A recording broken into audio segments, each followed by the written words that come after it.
La poussière n'était pas encore retombée lorsque Jake Morrison enjamba les rampes de l'arène de rodéo d'Amarillo. À 45 ans, il était plus âgé que la plupart des monteurs de taureaux encore en compétition sur le circuit, mais ses mains burines maniaient avec l'assurance d'un homme qui exerce ce métier depuis près de 30 ans. Le taureau sous ses pieds était Tornado, un croisé Brahma de 825 kg, réputé pour sa violence sur 3 états.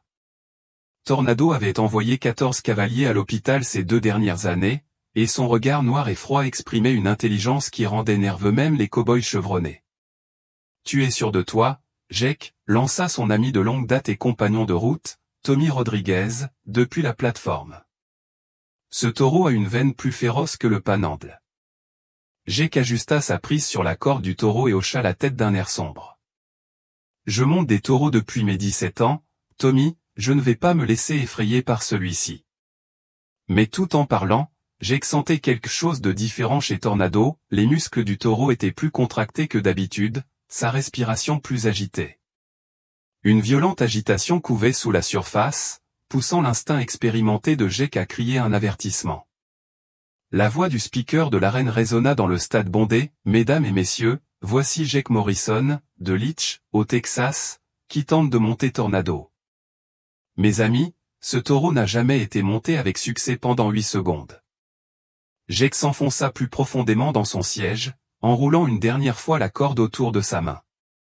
Le silence retomba dans l'arène, à l'exception du souffle rauque de Tornado et du grincement de la porte du toboggan.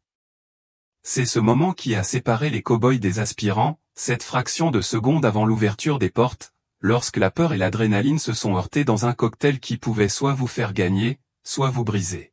« Prêt ?» demanda le chef du parachute, la main sur le déclencheur. Jake hocha la tête, et le monde sombra dans le chaos. Tornado jaillit du parachute comme un éclair noir, sa silhouette massive se tordant et se cabrant avec une fureur qui prit même Jake au dépourvu. Le premier saut du taureau fut si violent que Jake sentit ses dents claquer, mais il tint bon, son bras libre se balançant pour garder l'équilibre tandis que Tornado pivotait vers la droite. La foule rugit lorsque Tornado se lança dans une série de coups de serre fracassants, chacun destiné à séparer le cavalier du taureau de la manière la plus douloureuse possible. Jake avait monté des milliers de taureaux au cours de sa carrière, mais la puissance de Tornado était incomparable à tout ce qu'il avait connu. C'était comme essayer de chevaucher une tornade d'où son nom. 3 secondes, 4, 5. Jake était toujours à bord, son corps évoluant en parfaite harmonie avec le rythme violent du taureau. La foule était debout, pressentant qu'elle assistait peut-être à un moment historique, la première chevauchée réussie du légendaire Tornado. Puis, au bout de 6 secondes et demie, tout a basculé. Tornado s'est brusquement immobilisé en plein milieu de sa course et a fait pivoter sa tête massive, sa corne heurtant Jake aux côtes avec une force dévastatrice. L'impact a été si soudain, si inattendu, que Jake a instantanément perdu la prise sur la corde du taureau. Il a senti ses côtes craquer sous le choc, suivi de la sensation écœurante d'être propulsé dans les airs. Jake heurta le sol de l'arène avec un choc violent qui résonna dans le stade soudain silencieux. Il gisait immobile, face contre terre dans la poussière, une mare de sang se formant sous sa poitrine. La corne lui avait perforé un poumon et brisé 3 côtes, le laissant inconscient et à peine respirant. Mais Tornado n'en avait pas fini. L'énorme taureau pivota sur lui-même, les yeux fixés sur le cow-boy immobile avec une fureur qui figea les clowns du rodéo. Tornado frappa le sol, baissa la tête et chargea l'homme sans défense, bien décidé à achever ce qu'il avait commencé. La foule hurla d'horreur tandis que 820 kg de taureau enragé fonçait sur le cow-boy inconscient. Ce n'était pas seulement une blessure, c'était un meurtre. Puis, à 1 mètre du corps immobile de Jake, quelque chose d'impossible se produisit. Tornado s'immobilisa. L'énorme taureau se tenait au-dessus de Jake, les flancs gonflés, les yeux encore ardents de fureur. Mais au lieu de porter le coup fatal attendu, Tornado fixa simplement le cow-boy brisé sous lui. La suite allait remettre en question tout ce que le monde du rodéo pensait savoir sur la relation entre l'homme et la bête. Jake Morrison gisait inconscient dans la poussière, la respiration haletante et difficile. Du sang perlait à travers sa chemise déchirée, là où la corne de Tornado lui avait transpercé la poitrine, et son visage était pâle comme de la craie. L'équipe médicale du rodéo se précipita dans l'arène, mais s'arrêta net en voyant la scène. Tornado n'avait pas bougé. L'énorme taureau se tenait juste au-dessus du corps immobile de Jake, telle une statue vivante, la tête baissée mais le regard alerte. Toutes les quelques secondes, il reniflait le cow-boy inconscient, puis relevait la tête pour scruter l'arène comme à l'affût d'une menace. Le docteur Sarah Mitchell, médecin-chef du rodéo, prit sa trousse d'urgence et s'avança vers le cavalier tombé, mais Tommy Rodriguez la saisit par le bras. « Docteur, le taureau est toujours dans l'arène, il pourrait charger à tout moment. »« Cet homme est en train de mourir, » répondit fermement le docteur Mitchell. « Je ne vais pas rester là à le regarder se vider de son sang parce qu'on a peur d'un taureau. » Elle fit un pas en avant, et la tête massive de Tornado pivota vers elle, les yeux noirs du taureau fixés sur elle avec une intensité qui lui glaça le sang. Mais il ne s'éloigna pas de Jake, au contraire, il semblait le protéger. « Je n'ai jamais rien vu de tel », murmura le commentateur de l'arène dans son micro. Tornado se tient au-dessus de Jake Morrison comme s'il le protégeait. L'équipe médicale a tout essayé pour approcher le cow-boy blessé. Ils ont utilisé des bruiteurs, tenté de distraire Tornado avec du foin, et même fait appel au clown du rodéo pour attirer le taureau. Rien n'y a fait. Tornado ne quittait pas Jake et ne laissait personne s'approcher suffisamment pour l'aider. Les minutes s'écoulaient avec une lenteur atroce. La respiration de Jake devenait plus difficile, sa peau pâlissait. Le docteur Mitchell savait que chaque seconde comptait, un poumon perforé pouvait être fatal s'il n'était pas traité rapidement. Si cette histoire incroyable vous tient en haleine, n'hésitez pas à cliquer sur « J'aime » dès maintenant. Votre soutien est précieux. Nous partageons ces histoires vraies incroyables avec les personnes qui ont besoin de les voir, et si vous n'êtes pas encore abonné, veuillez cliquer sur ce bouton d'abonnement et activer les notifications. Ce qui se passe ensuite va complètement changer votre perception du lien entre humains et animaux. Puis, quelque chose d'extraordinaire se produit. Le docteur Mitchell prit une décision contraire à tous les protocoles de sécurité. Elle laissa tomber sa trousse médicale, leva les mains en l'air et marcha lentement vers Tornado et le cow-boy inconscient. « Doucement, mon grand », dit-elle doucement, la voix posée malgré son cœur qui battait fort. « Je suis là pour l'aider, pas pour lui faire du mal. » Tornado tendit les oreilles vers l'avant tandis qu'il écoutait sa voix. Sa tête massive se tourna pour suivre ses mouvements, mais il ne montra aucun signe d'agressivité. Au contraire, il semblait l'évaluer, se demandant si elle représentait une menace pour l'homme qu'il protégeait. Alors que le docteur Mitchell n'était plus qu'à 1,50 m, elle s'arrêta et s'agenouilla dans le sol. « Il est blessé, n'est-ce pas ?» dit-elle, s'adressant à Tornado comme s'il comprenait chaque mot. « Vous voyez bien qu'il a besoin d'aide. » La réaction du taureau a choqué tout le monde dans l'arène. Tornado a reculé d'un pas, juste un pas, laissant suffisamment d'espace au docteur Mitchell pour atteindre Jake. Mais il ne s'est pas éloigné, il est resté près d'elle, observant chacun de ses mouvements avec l'intensité d'un chien de garde protégeant son maître. Le docteur Mitchell a travaillé rapidement, évaluant les blessures de Jake tout en essayant d'ignorer l'énorme taureau qui lui soufflait dans le cou. Le cow-boy avait plusieurs côtes cassées, un poumon perforé et perdait rapidement du sang. Il a besoin d'une opération d'urgence, et il en a besoin maintenant. Il faut l'emmener à l'hôpital immédiatement, a-t-elle crié à son équipe. Mais je ne pense pas que Tornado nous laissera le prendre. Comme s'il avait compris ses paroles, Tornado se rapprocha de Jake, baissant sa tête massive jusqu'à ce que son nez touche presque l'épaule du cow-boy inconscient. Ce qu'il fit ensuite laissa tout le monde sans voix. Le taureau, connu pour sa violence et son agressivité, caressa doucement le visage de Jake avec son museau. C'était le contact d'un ami, pas d'un ennemi, le contact d'un animal manifestant quelque chose qui ressemblait étrangement à du remords. Tommy Rodriguez essuya ses larmes en regardant depuis la rambarde de l'arène. « Je pense que ce taureau sait ce qu'il a fait, » dit-il doucement. « Et je pense qu'il est désolé. » Le transport de Jake Morrison à l'hôpital fut le transport d'urgence le plus inhabituel de l'histoire d'Amarillo. Tornado refusa de quitter le cow-boy inconscient, même lorsque les ambulanciers arrivèrent avec leur civière et leur ambulance. Chaque tentative pour séparer le taureau de Jake se solda par des grognements et des coups de pattes agités, mais jamais d'agression envers l'équipe médicale. Le docteur Mitchell prit une autre décision sans précédent. Nous allons les transporter ensemble, annonça TL, provoquant des murmures de stupeur dans l'arène. Il y a une remorque à bétail ouverte sur le parking.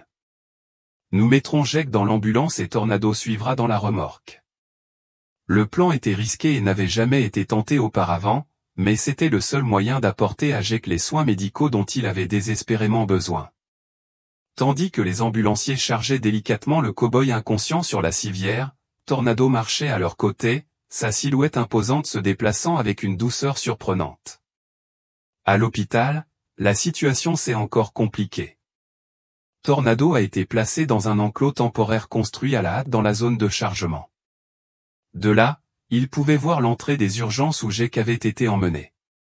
Le docteur Emily Rodriguez, la chirurgienne traumatologue qui allait opérer Jake, n'avait jamais eu affaire à une telle situation auparavant. Le patient est stable, mais dans un état critique, a-t-elle déclaré à la foule rassemblée composée du personnel hospitalier, des médias et des responsables du rodéo. Il a besoin d'une intervention chirurgicale immédiate pour réparer le poumon perforé et arrêter l'hémorragie interne. Mais je dois vous demander, qu'allons-nous faire du taureau? Tornado s'était posté au bord de son enclos temporaire, aussi près que possible de l'hôpital. Il n'avait rien mangé ni bu depuis l'accident, et il ne manifestait aucun intérêt pour le foin et l'eau qui lui avaient été fournis. Ses yeux restaient fixés sur l'entrée des urgences, comme s'il attendait des nouvelles de l'état de Jake. Je suis vétérinaire spécialisé dans les grands animaux depuis 20 ans, a déclaré le docteur James Peterson, appelé pour évaluer le comportement de Tornado. Je n'ai jamais rien vu de tel. Ce mâle présente des signes de détresse émotionnelle, il est en deuil. Au bloc opératoire, Jake luttait pour sa vie tandis que les chirurgiens s'efforçaient de réparer les dégâts causés par la corne de Tornado. L'opération a duré 4 heures, pendant lesquelles Tornado est resté immobile devant l'entrée de l'hôpital. Le personnel de l'hôpital commença à l'appeler le « gardien de Jake », et quelqu'un apposa ce nom sur son stylo. La nouvelle de cette situation inhabituelle se répandit rapidement. Les chaînes de télévision locales arrivèrent pour couvrir l'histoire du taureau qui avait attaqué un cow-boy et refusé de le quitter. Les images de Tornado veillant devant l'hôpital firent le buzz sur les réseaux sociaux, touchant le monde entier. Maria, la femme de Jake, est arrivée de Lubbock dès qu'elle a appris l'accident. Lorsqu'elle a vu Tornado dans son enclos, elle a fondu en larmes. « C'est le taureau qui a blessé mon mari », a-t-elle dit en sanglotant, mais regardez-le. Il est aussi inquiet pour Jake que moi. Le docteur Rodriguez est sorti de l'opération avec des nouvelles prudemment optimistes. L'opération s'est bien passée, a-t-elle annoncé à la foule rassemblée. Nous avons pu réparer le poumon et stopper l'hémorragie interne. Son état est stable, mais les prochaines 24 heures seront cruciales.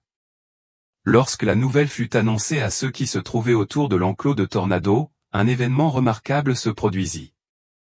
L'énorme mâle sembla se détendre pour la première fois depuis l'accident. Sa posture rigide s'assouplit et il manifesta enfin de l'intérêt pour l'eau qui lui avait été fournie. On dirait qu'il a compris, murmura Maria en regardant Tornado à travers la clôture.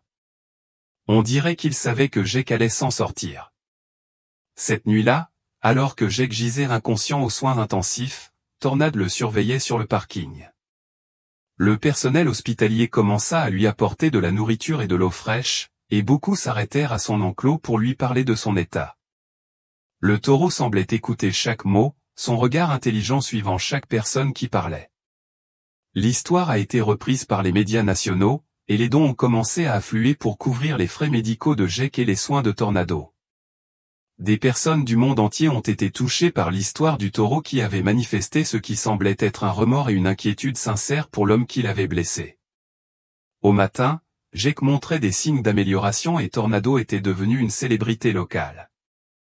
Les enfants lui apportaient des carottes et des pommes, et les visiteurs venaient de centaines de kilomètres pour admirer le taureau qui avait captivé l'attention du monde entier par sa loyauté. Mais le moment le plus important restait à venir, celui où Jake se réveillerait et verrait son improbable tuteur pour la première fois. Les yeux de Jake Morrison s'ouvrirent brusquement le 3e jour après l'accident. La première chose qu'il vit fut sa femme, Maria, assise à côté de son lit d'hôpital, les yeux rougis par les pleurs mais brillants de soulagement. La deuxième chose qu'il remarqua fut un bruit étrange provenant de l'extérieur de sa fenêtre, un grondement sourd qui ressemblait presque à une conversation. Maria? La voix de Jake n'était qu'un murmure, la gorge irritée par le tube respiratoire retiré quelques heures plus tôt. Que s'est-il passé? Où suis-je? Maria lui serra fort la main, les larmes aux yeux. Tu es à l'hôpital d'Amarillo, chérie. Tu as été blessé au rodéo. Tornade, il t'a gravement blessé mais tu vas t'en sortir. Les souvenirs de Jake revinrent en force, l'ouverture de la porte du toboggan, les violents mouvements de Tornado, la douleur soudaine et aiguë dans ses côtes, et puis plus rien. Il essaya de s'asseoir, mais grimaça sous la douleur qui lui traversa la poitrine. Le taureau, demanda Jake d'une voix plus forte.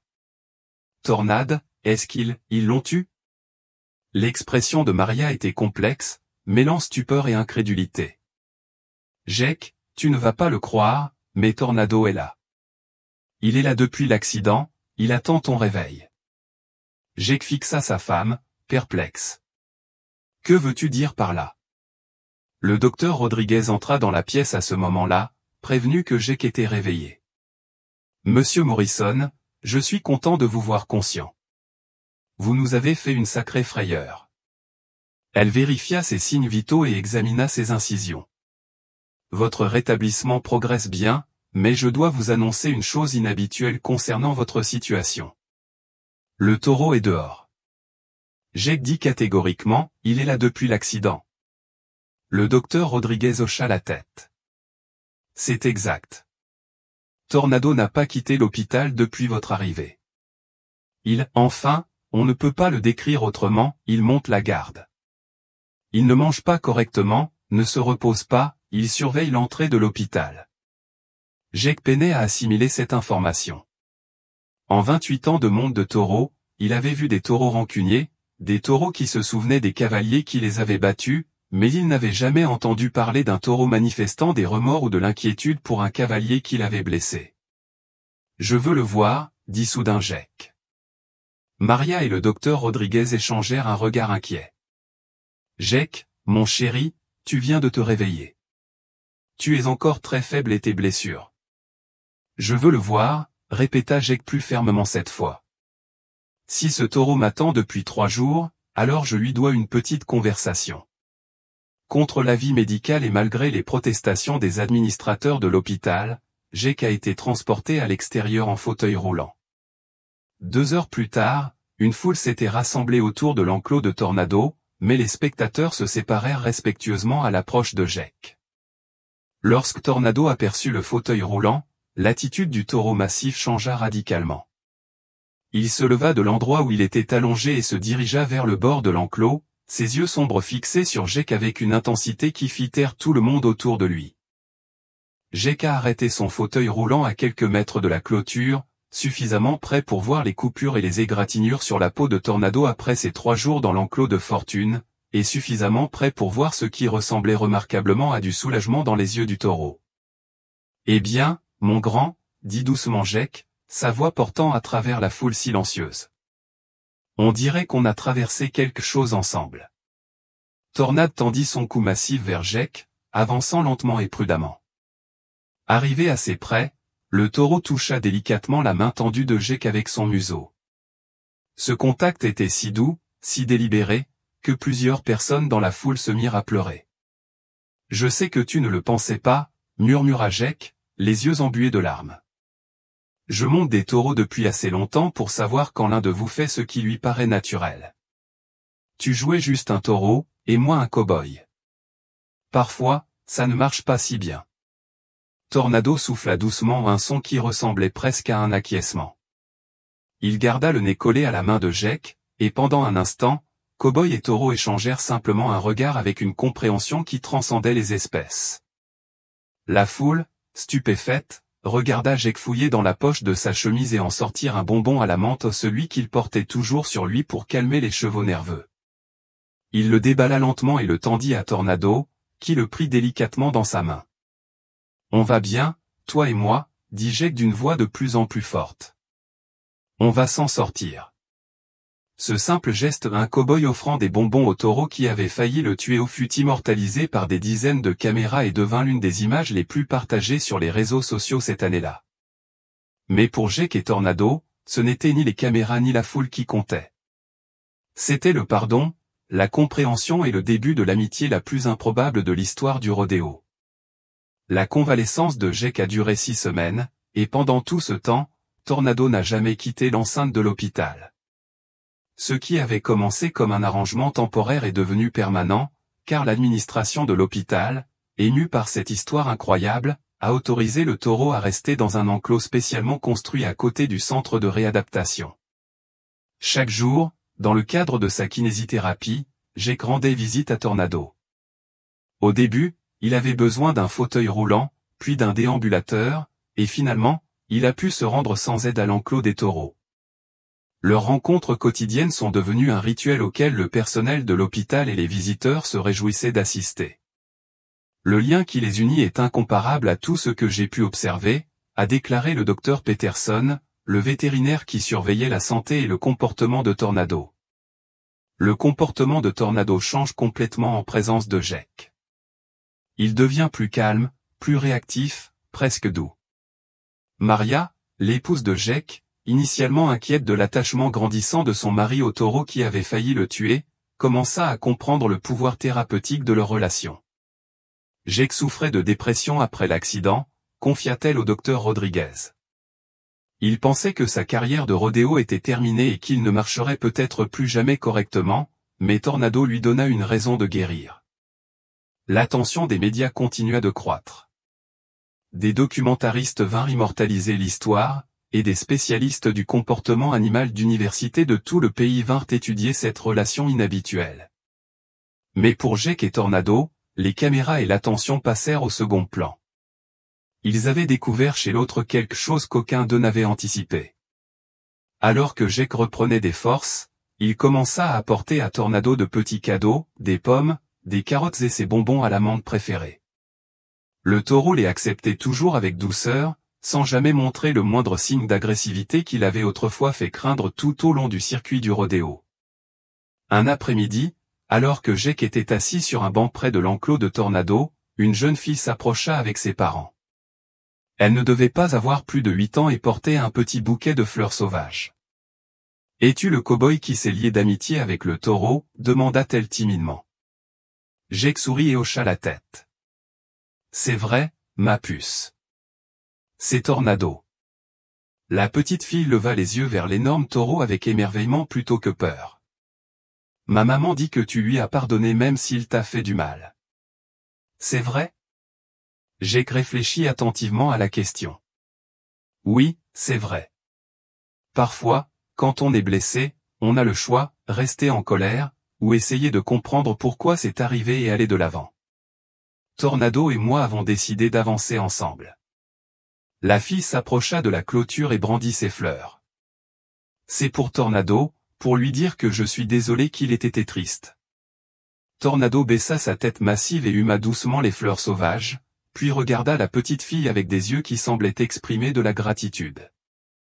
Ce fut un moment qui rappela à tous les spectateurs que cette histoire avait touché des cœurs bien au-delà de la communauté du rodéo. À mesure que sa rééducation progressait, Jake commençait à s'interroger sur ce qui se passerait une fois sorti de l'hôpital. Tornado ne pouvait pas rester éternellement sur le parking de l'hôpital, mais l'idée de se séparer du taureau qui était devenu un élément si important de son processus de guérison était déchirante. « J'y ai réfléchi, » dit Jake à Maria un soir, assis ensemble à regarder Tornado brouter dans son enclos. « Il est peut-être temps que j'arrête la monte de taureau.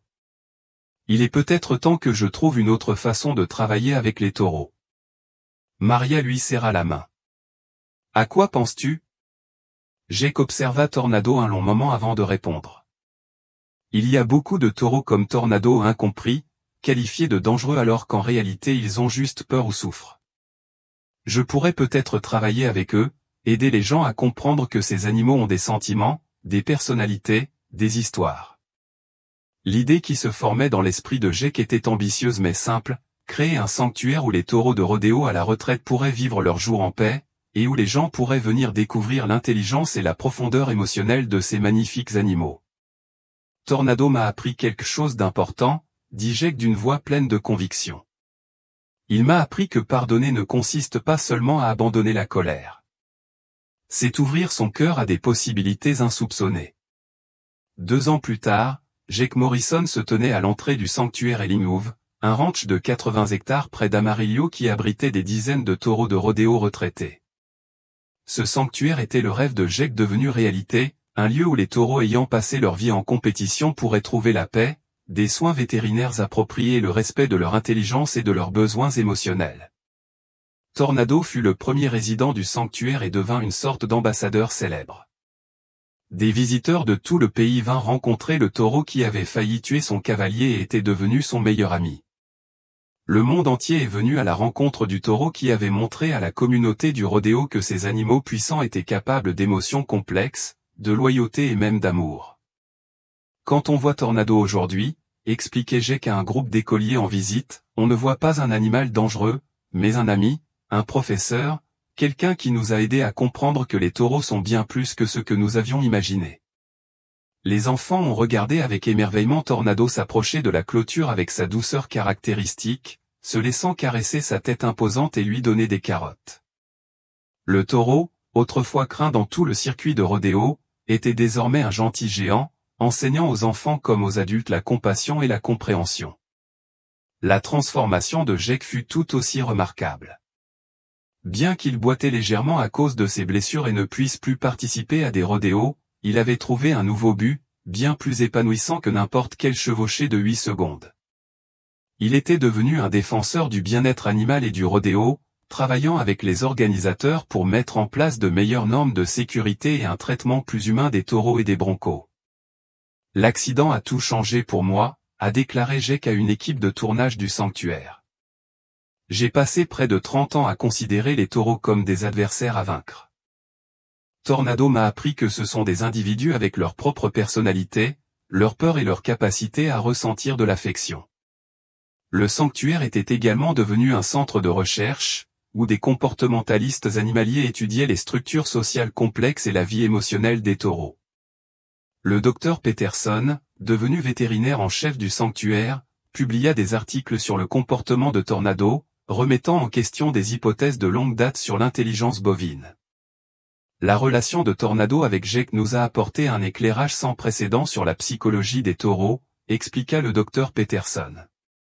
Nous avons documenté des comportements qui suggèrent que ces animaux ont une vie émotionnelle bien plus riche que ce que nous pensions auparavant. Maria Morrison avait d'abord été sceptique quant à la décision de son mari de consacrer sa vie au travail avec les taureaux, mais elle était devenue l'une des plus ferventes partisanes du sanctuaire. Je vois combien Jake est heureux ici, disait-elle en regardant son mari interagir avec Tornado lors de leur visite quotidienne. Ce taureau n'a pas seulement sauvé la vie de Jake à l'hôpital, il lui a donné un nouveau sens à sa vie. Le sanctuaire fonctionnait entièrement grâce aux dons et au soutien des bénévoles. Jake ne faisait jamais payer l'entrée, convaincu que les leçons que Tornado et les autres taureaux pouvaient enseigner étaient trop importantes pour être chiffrées. Des entreprises et des donateurs individuels du monde entier soutenaient le sanctuaire, touchés par l'histoire de pardon et d'amitié qui avait tout déclenché. Chaque soir, alors que le soleil se couchait sur les plaines du Texas, Jake s'asseyait sur le banc où Tornado et lui avaient véritablement fait connaissance à l'hôpital. Le taureau s'approchait de la clôture et posait doucement sa tête massive contre l'épaule de Jake, un rituel devenu leur façon de terminer chaque journée ensemble. On me demande souvent si je regrette d'être monté sur Tornado ce jour-là au rodéo, se dit Jake lors d'un de ces moments de silence. En vérité, je ne changerai rien. Ces 8 secondes enfin, 6 secondes et demie ont mené à quelque chose de plus grand que ce que nous aurions pu imaginer. La douce présence de Tornado avait contribué à guérir non seulement les blessures physiques de Jake, mais aussi les cicatrices émotionnelles liées à une blessure potentiellement mortelle. En retour, Jake avait offert à Tornado quelque chose d'aussi précieux, une vie de dignité, de respect et un but au-delà de l'arène. Au cours de ces 2 premières années d'exploitation, le sanctuaire a accueilli plus de 50 000 visiteurs. des groupes scolaires, des familles et même d'anciens participants au rodéo sont venus découvrir la profondeur émotionnelle des taureaux et l'importance de traiter tous les animaux avec compassion et compréhension. L'histoire de Jake avait été relayée dans des magazines, des documentaires et des journaux télévisés du monde entier, mais pour lui, le public le plus important était toujours les enfants qui visitaient le sanctuaire, les yeux écarquillés d'émerveillement à la rencontre de Tornado et des autres taureaux sauvés. Si un enfant repart d'ici en comprenant que les animaux ont des sentiments, tout comme nous, a déclaré Jake, alors tout ce que Tornado et moi avons traversé en valait la peine. Alors que les étoiles apparaissaient dans le vaste ciel du Texas, Jake offrit à Tornado un dernier bonbon à la menthe poivrée, leur tradition nocturne depuis leur premier jour à l'hôpital. Le taureau l'accepta avec douceur, comme toujours, ses yeux sombres reflétant un contentement témoignant d'une vie bien remplie et d'une amitié qui avait transcendé toutes les attentes. Leur histoire avait commencé dans la violence et la douleur, mais elle était devenue quelque chose de magnifique, un témoignage du pouvoir du pardon, de la possibilité d'une seconde chance et des liens incroyables qui peuvent se tisser entre les espèces lorsque nous ouvrons notre cœur à la compréhension plutôt qu'à la peur. Jake Morrison et Tornado avaient enseigné au monde que la guérison est possible, que des ennemis peuvent devenir amis et que parfois les leçons les plus profondes viennent des professeurs les plus inattendus. Quelles leçons tirées de l'incroyable voyage de Jake et Tornado résonnent le plus en vous, et comment leur histoire pourrait-elle changer la façon dont vous envisagez le pardon et les secondes chances dans votre propre vie ?